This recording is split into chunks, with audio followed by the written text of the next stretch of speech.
When I accepted the night shift at Brookside Medical Center, everyone warned me it would be quiet, lonely, and exhausting.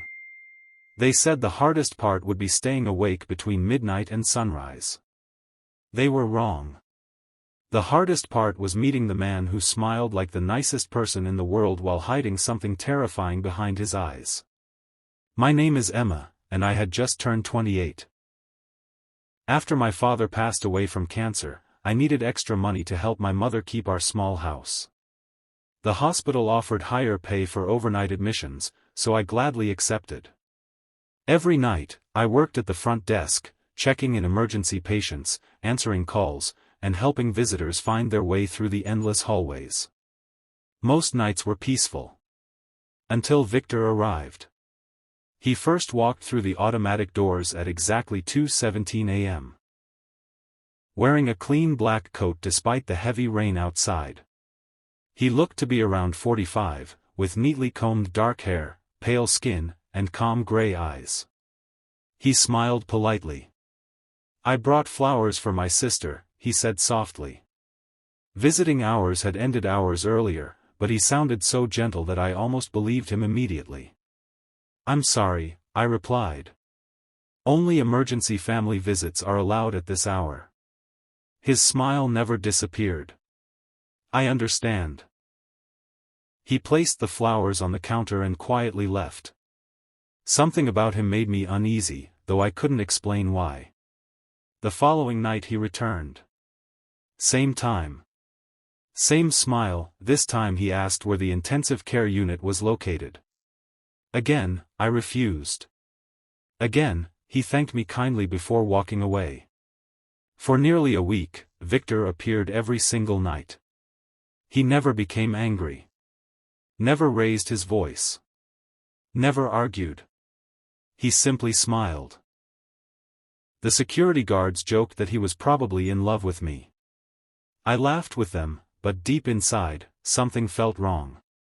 One rainy Thursday, I noticed an elderly homeless man sleeping on a bench outside the emergency entrance. His clothes were soaked, and he was shivering badly.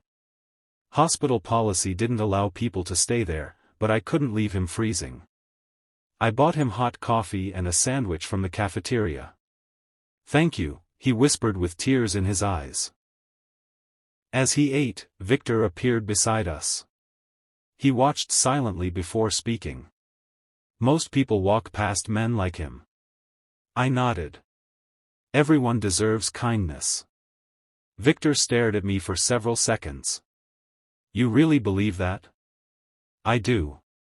He smiled. "That's unusual." Then he walked away. The homeless man suddenly grabbed my wrist. "Stay away from him," he whispered. I frowned. "You know him?" The old man's face turned pale. "I've seen those eyes before." Before I could ask another question, security escorted him away. That night I couldn't stop thinking about his warning.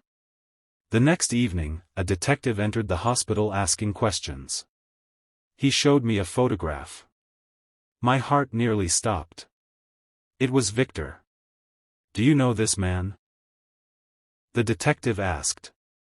"He comes here every night." The detective exchanged nervous glances with his partner. "His real name isn't Victor." My stomach tightened.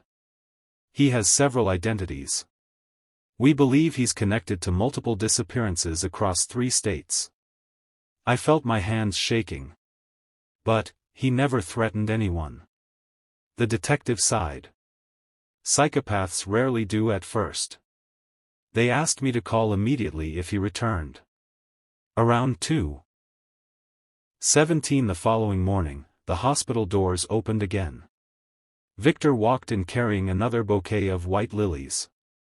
He smiled exactly as before. "You seem nervous tonight, Emma." My heart pounded. "I've had a long shift." He stepped closer. "You spoke with the police." I froze. How could he know? His smile remained calm. "They ask too many questions." I secretly pressed the silent emergency button beneath my desk. Victor noticed my trembling hands. "You know," he said quietly, "people think monsters always look frightening." He leaned closer. "They never imagine someone polite." For the first time, I saw something terrifying inside his eyes. Not anger. Not hatred. Nothing. They were completely empty. Just then, security officers rushed through the hallway. Victor calmly placed the flowers on my desk. "I suppose our conversations are over." Instead of running, he walked toward the exit. Police cars surrounded the entrance within seconds. But somehow, he disappeared. No one saw where he went. The detectives searched the entire neighborhood. Nothing. Weeks passed. Everyone slowly returned to normal. I tried to convince myself it was over. One cold evening, while walking home after work, I noticed the same elderly homeless man sitting outside a bakery.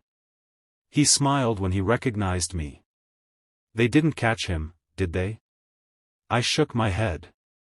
"No." He sighed deeply. "You know why he noticed you?" I waited silently. "Because you treated me like a human being." I looked confused. "What does that have to do with him?" He watched people. Studied them. Most ignored me. "You stopped." The old man smiled warmly.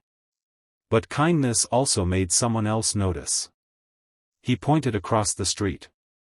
A young police officer waved at me. "She comes by every week now," he said. "Brings me dinner when she finishes work." The officer laughed. "You inspired me." For the first time since meeting Victor, I smiled without fear. Months later, detectives informed the hospital that Victor had finally been arrested in another city after attempting to approach a different hospital during the night. Hidden evidence connected him to numerous crimes spanning many years. When I heard the news, I felt relief, but I also realized something important. The thing Victor never understood wasn't fear. It was compassion.